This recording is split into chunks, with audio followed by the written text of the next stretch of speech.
ठोकर लगे जब पाँव में तो संभल जाना चाहिए, जमाने के साथ साथ हमें बदल जाना चाहिए।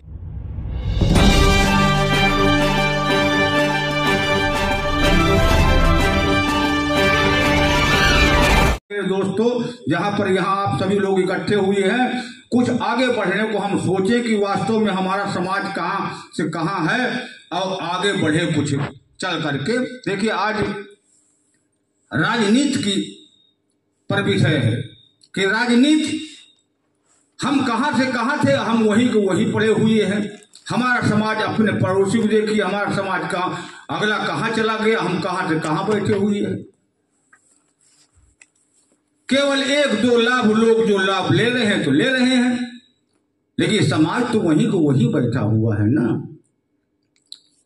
तो मैं कहना चाहता हूं चार पंक्तियों के माध्यम से कि पत्थर भगवान कभी हो नहीं सकता, कि पत्थर भगवान कभी हो नहीं सकता और बाप आसमान कभी हो नहीं सकता। और जिस समाज का अभी भी है शून्य एकता, उस समाज का उत्थान कभी हो नहीं सकता। उस समाज का उत्थान कभी गांठ बांध लेना। मेरी चार पंक्तियों के माध्यम से मैं कहना चाहता हूं। प्रयागराज की कविता मैं प्रस्तुत कर रहा हूं। देखिए, क्या उस पावन धरती पर अपना शीश झुकाएं, क्या उस पावन धरती पर अपना शीश झुकाएं और जो चंदन सी महक रही है जग में धुनी रमाए।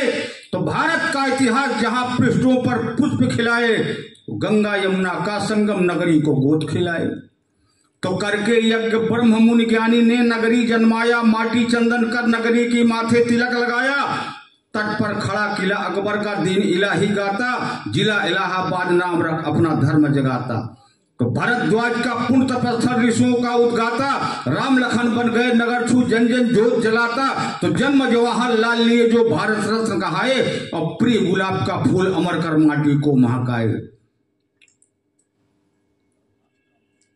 जग विख्यात विश्वविद्यालय यही उच्च न्यायालय और हिंदी भाषा सम्मेलन नगरी का बना शिवालय। तो भरद्वाज का पुण्य तपस्थल ऋषियों का उद्गाता, राम लखन बन गए नगर छू जन जन जोत जलाता। तो जन्म जवाहरलाल ने जो भारत रत्न कहाए और प्रिय गुलाब का फूल अमर कर माटी को महकाए। प्रतिष्ठानपुर नाम ग्राम था जो झूंसी कहलाए और पुरुरुआ रुवसी जहां आपस में ब्याह रचाए। तो किया गया था आंदोलन में मुख्य केंद्र स्थापित और मोतीलाल मदन शेखर थे करते संचालित। तो उत्तर पूर्व कजरिया गूंजे पश्चिम सघन नगर, पूरब गीत कजरिया गूंजे पश्चिम सघन नगर है और उत्तर चूम बहा गंगा और दक्षिण श्याम लहर है।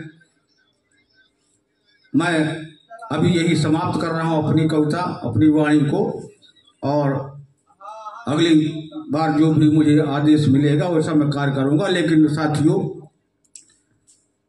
जब मैं आपके बीच में खड़ा हुआ हूं तो मैं यही कहना चाहता हूं कि देखिए, हमारा समाज जितनी मुसीबतों के साथ आज गुजर रहा है वो हम सभी को मालूम है।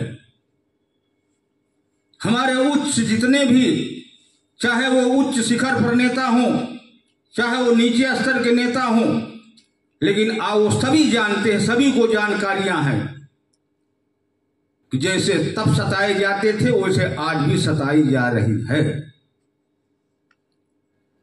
जब तक आप में जागरूकता नहीं आएगी, एक संघ नहीं बनेगा, एक मोर्चा नहीं बनेगा, तब तक आप कुछ नहीं कर सकते हैं।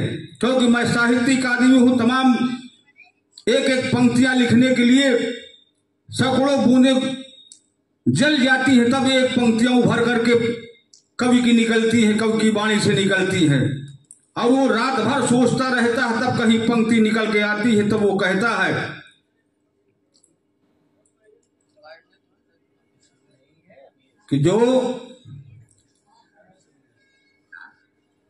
कि ठोकर लगे जब पांव में तो संभल जाना चाहिए, कि ठोकर लगे जब पांव में तो संभल जाना चाहिए, जमाने के साथ साथ हमें बदल जाना चाहिए। और दुश्मन खड़ा हो सामने यदि तान कर सीना तो हाथ जोड़कर वहां से निकल जाना चाहिए। ये हमको समाज को जागना है और जगाना है, क्योंकि हमको उन नौनिहालों को जगाना है जो प्रतिभाएं हमारे समाज में आ रही हैं उभर करके। उन प्रतिभाओं को मंचों पर हमको लाना पड़ेगा।